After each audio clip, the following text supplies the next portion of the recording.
Aviso legal: o conteúdo desse vídeo é baseado na análise, interpretação e experiência do meteorologista previsor, com as últimas previsões disponíveis dos modelos de previsão do tempo e clima. Qualquer uso da opinião expressa sobre as previsões do tempo e clima neste vídeo para a tomada de decisão de terceiros exime o meteorologista previsor da responsabilidade sobre a mesma. Analisem e usem as informações com cuidado. Quer ajudar esse projeto? Veja a descrição do vídeo. Olá pessoal, vamos dar uma olhada agora nas nossas previsões diárias de hoje, dia 29 de maio de 2021. Então, observando bem o que aconteceu de acumulado, entre os dias 26 e 28, os últimos 3 dias, te vê claramente que ainda tem um pouco de chuva aqui na região norte do país, na verdade os maiores totais que a gente tem observado acontecendo no Brasil. Tem também aqui algumas perturbações ondulatórias dos alísios do sudeste, atingindo aqui parte da costa leste do nordeste e também chegando a atingir um pouco aqui o Espírito Santo. E também te vê aqui um retorno das chuvas no sul. Como esse acumulado é do dia 28, então ele ainda não pega essa transição de chuvas que ocorreram entre ontem, dia 28, e hoje, dia 29, na região sul. A gente vê claramente que o sistema frontal avançou e trouxe aqui uma chuva mais significativa, pegando bem aqui parte do Rio Grande do Sul, Santa Catarina, por exemplo. Mas, no mais, o que a gente observa realmente é que essa região central ela apresentou um tempo seco bem mais definido, isso é normal para essa época do ano, até porque a gente está caminhando aí por um período já do inverno, que é um período mais seco. Agora, o que aconteceu é que nós tivemos aparentemente uma antecipação do período seco. Quando era para chover no período úmido, teve uma chuva, mas nada tão significativa. Quando a gente começou a entrar realmente no período seco, a seca ficou bem mais agravada, o tanto que o Sistema Nacional de Meteorologia, que agora é um órgão que junta aí INMET, CPTEC, CEMADEM, vários órgãos de meteorologia do país, emitiu um alerta para uma crise hídrica sem precedentes. E como eu já venho falando para vocês, quando a gente olha o histórico do ONS, que é o histórico de 91 anos do Operador Nacional do Sistema, provavelmente esse período hidrológico vai ser o pior período hidrológico da história. A gente está ali já rompendo aquela barreira do pior período hidrológico nesse histórico de 91 anos. Então, acompanhar para ver o que vai acontecer. Realmente a situação não está muito boa. Nesse momento, como a gente está pela climatologia normal, o ciclo hidrológico anual, as chuvas realmente elas devem se concentrar apenas aqui na região centro-sul e também aqui no norte da região norte, que seria mais no norte da América do Sul, como também aqui na costa leste do Nordeste e parte da costa norte do Nordeste. Mas toda essa região mais central do país está apresentando esse tempo seco e deve continuar pelo menos até setembro, quando a gente começa a ter a transição aí para a primavera e começa ao ciclo hidrológico de 2021-2022. Outro detalhe é que os principais reservatórios eles estão localizados nessa região aqui, que a gente chama de quadrilátero dos reservatórios, que é a bacia de Serra da Mesa, as bacias aqui do Paranaíba e a bacia do Grande, e a bacia da região de Três Marias. Então, esses quadriláteros aqui é o que também está muito seco. Então, a gente já sabe que o governo já vem avisando sobre essa crise hídrica e que vai permanecer aí pelo menos ao longo dos próximos meses. Então vai ter que ter acionamento mais de térmica, vai ter que ter várias condicionantes aí para a gente não ter risco de apagão, por exemplo, ou corte de carga em algumas horas do dia. Observando agora a previsão do modelo Cosmo do INMET, até o dia 5, ontem a gente tinha um núcleo aqui mais avançando sobre o Rio Grande do Sul e Santa Catarina, foi realmente a chuva que aconteceu, que deve vir aí a partir do acumulado entre os dias 28 e dia 29. Hoje o que a gente já vê que tem a interação aqui da frente com o jato de baixos níveis e deve trazer uma chuva para a região do Mato Grosso do Sul, Paraná e aqui sul de São Paulo, pegando bem a bacia do Paranapanema. Isso é bom porque essa região alimenta bem Itaipu, e Itaipu podendo gerar mais, traz um alívio aí bom para o sistema. Outro detalhe que a gente continua tendo ainda, uma chuva boa aqui, se comparado com o que já aconteceu, é uma chuva mais fraca, mas ainda tem uma sequência aqui de chuvas na costa leste e no nordeste, também parte da costa norte. A zecita ela está realmente mais localizada aqui ao norte da linha do Equador e ela já traz mais a formação de chuvas, né? Essa convecção mais intensa para o norte da América do Sul. E aí, como já venho falando em alguns vídeos, esse tempo seco ele já vem aqui avançando sobre a região norte e isso já começa a ter impacto no armazenamento de água no solo da região. Olhando em médios níveis, na posição aqui de um sistema de alta pressão mais próximo à costa do Nordeste, isso indica que a gente não tem, né, nenhum empecilho, por exemplo, da passagem de frentes na região sul do país ou avanço aqui via oceano desse sistema. Então, o que acontece é que a atmosfera, né, até porque o próprio Laninha ele já está terminando, já começa a atmosfera global e mais para um padrão de neutralidade.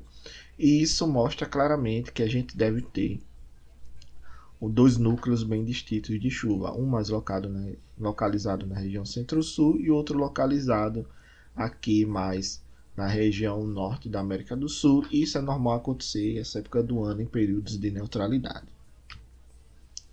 Observando o campo aí de pressão atmosférica em baixos níveis, a gente vê claramente aqui, né, sistema de alta pressão atuando aqui sobre a região do Atlântico, depois entra o sistema de baixa pressão, empurra essa alta, mas volta a ter uma outra alta. Isso aqui é o que a gente chama de trem de ondas, né? Tem um sistema de alta pressão, depois o sistema de baixa pressão, mais o sistema de alta pressão. Isso mostra claramente o que a gente continua tendo uma chance boa de chuvas na região centro-sul. As frentes, elas realmente estão mais oceânicas, elas têm um componente maior de oeste para leste. Isso os modelos continuam mostrando. Em alguns momentos elas conseguem avançar, atuar um pouco aqui sobre a região do sudeste do país, mas nada tão significativo. E quando elas avançam nessas frentes mais sobre o oceano, elas acabam interagindo com as perturbações ondulatórias dos alísios de sudeste. Essas perturbações ganham, né, umidade devido ao posto estar em cima do oceano, vão aqui em direção à costa. Quando chegam aqui na costa, acontece o fenômeno de confluência, né? Elas têm aqui uma barreira física, que é o solo, e acabam juntando mais nuvens e volta a chover na região da costa leste. E também aqui, né, a gente tem as ondas de leste soltando aqui em direção da África com direção ao Brasil, chegando e atuando, por exemplo, sobre a costa norte do Nordeste. Fora que a Zicite realmente está mais ao norte aqui da linha do Equador e interage um pouco com a região aqui do norte da América do Sul. Outro destaque é que a gente não vê nenhum padrão, por exemplo, de bloqueio atmosférico aqui na região mais central do país que possa exemplificar o estabelecimento de uma alta que dure aí vários dias. Então a gente está com a atmosfera favorável. A única preocupação é essa componente realmente das frentes que estão mais zonais e elas estão com a componente menor de sul para a região equatorial. Quando a gente olha, né, a modelagem do modelo IFS para a questão das chuvas e da precipitação, a gente vê no começo o avanço de algumas frentes, a dia 6, por exemplo, dia 7, chegando aqui na região sul do país. Também lá para o dia 10, dia 11 chega outra frente. Então o que é que ocorre? A gente está tendo alguma passagem de frentes aí na região sul e chegando na região centro-sul do país, né? Avançando até São Paulo, parte de Minas Gerais. A diferença é que essas frentes elas estão com a componente mais oceânica, então elas acabam interagindo um pouco em cima do continente, mas não traz uma chuva tão significativa, né? Quando a gente olha a climatologia, né, que está sendo prevista por alguns modelos climáticos, a gente vê que as chuvas realmente elas estão próximas da climatologia ou levemente abaixo. Então pode ser que esse fator não ajude muito o sistema. Então chegou a hora da gente ajudar um pouco aí a energia no país, economizar, por assim dizer, ok? Então, olhando agora a questão de temperatura, o que a gente vê, né, que tem o avanço de algumas massas de ar mais frio, depois o avanço de algumas massas de ar mais quente, mas na média, quando a gente olha para todo o período, né, a gente vê realmente que a gente deve ter uma temperatura mais elevada nos próximos 15 dias. Somente lá, dia 10, por exemplo, nessa região aqui mais entre o sul e o sudeste do país. Então a gente deve ter temperaturas mais elevadas, até porque a gente está com um tempo mais seco e as frentes elas não estão conseguindo avançar sobre o oceano, onde elas poderiam trazer, por exemplo, uma massa de ar polar mais fria e seca. E o que acontece é que você estava falando, né? A tendência agora é que a gente tenha uma amplitude térmica diária bem maior, né? As noites mais frias e os dias mais quentes. E isso é bem preocupante, principalmente para a saúde.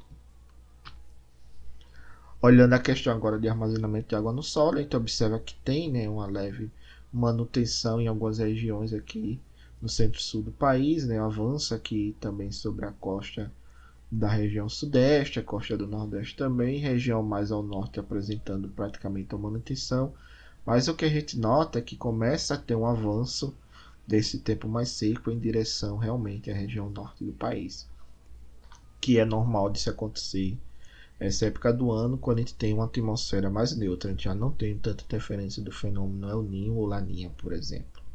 Ok, mas o destaque realmente é essa manutenção desse estado, mais aqui do armazenamento na região sul, na faixa aí de 60% a 70% para o dia primeiro.